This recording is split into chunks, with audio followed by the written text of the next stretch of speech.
नमस्कार मंडळी, सल्लास किचन मध्ये आज मस्त अशी चमचमीत झमझमीत अशी लाल भोपळ्याची भाजी होणार आहे। सगळे म्हणतात की चमचमीत झमझमीत लाल भोपळ्याची भाजी कशी लागणार। अहो नक्कीच लागेल, माझ्या पद्धतीने करून बघा, 100% लाल भोपळ्याची भाजी पण चमचमीत होणार। चला मग सुरुवात करूया।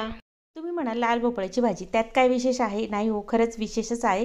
अशा पद्धतीने नक्की करा। तर चला, आता पाव किलो हा लाल भोपळा घेतलेला आहे, वरचं आवरण काढून घेतलेलं आहे आणि छान असं कट करून घ्यायचं। शक्यतो थोड्याशा बारीक फोडी करायच्या, म्हणजे छान शिजतात पण आणि मऊसूद होतात। मी इथे पाट नाही काढत आहे भोपळ्याची, तुम्हाला वाटलं तर तुम्ही काढू शकतात, म्हणजे साल पण नाही काढली ना तर खरंच छान लागतं, म्हणजे फायबर भरपूर मिळतं। तर चला, लाल भोपळा कट करून झालेला आहे। 10-12 हिरव्या मिरच्या घेतल्या, 10-12 लसणाच्या पाकळ्या घ्यायच्या आहेत। मिक्सरच्या भांड्यामध्ये याचा चांगला असा ठेचा आपल्याला तयार करायचा आहे आणि तयार केलेल्या ठेच्यामुळेच आपल्या ह्या भाजीला खूप छान अशी चव येणार आहे। वाटण झालं, भोपळा पण कापून झालेला आहे। पटकन आता फोडणी द्यायची। कढई गॅसवर ठेवायची, 2 पळ्या मस्त तेल घालायचं। तेल चांगलं तापलं की त्यामध्ये जिरं घालायचं, जिरं चांगलं नाचू द्यायचं। जिरं नाचलं की त्याच्यामध्ये घालायचं आपला हा कढीपत्ता। कढीपत्ता मस्त असा चव देतो बरं का, थोडासा हिरवागारच ठेवायचा, गॅस मंद करायचा बरं का त्यावेळेस। आणि आता याच्यामध्ये घातलेला आहे ठेचा। ठेचा घातल्यानंतर मस्त असं परतवून घ्यायचं। ठेचा चांगला ठसका येईस तर परतवायचा, म्हणजे सर्व संपूर्ण मिरची ही छान अशी तळल्या जाईल आणि चवीला पण भारी लागेल।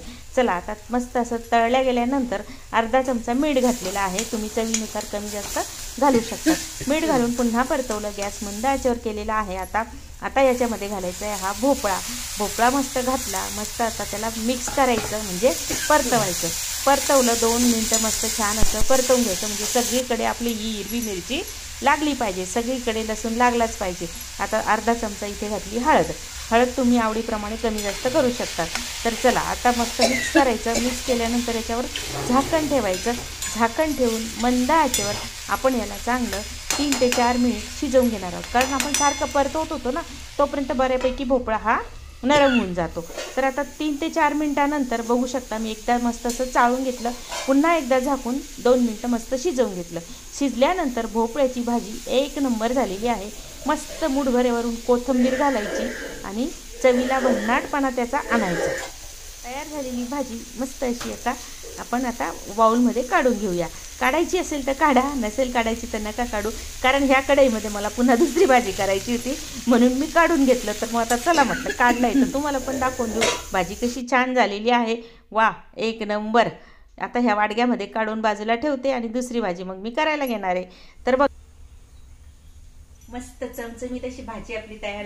आपण ठेचा वगैरे करतो ना, अगदी त्या पद्धतीने लागते।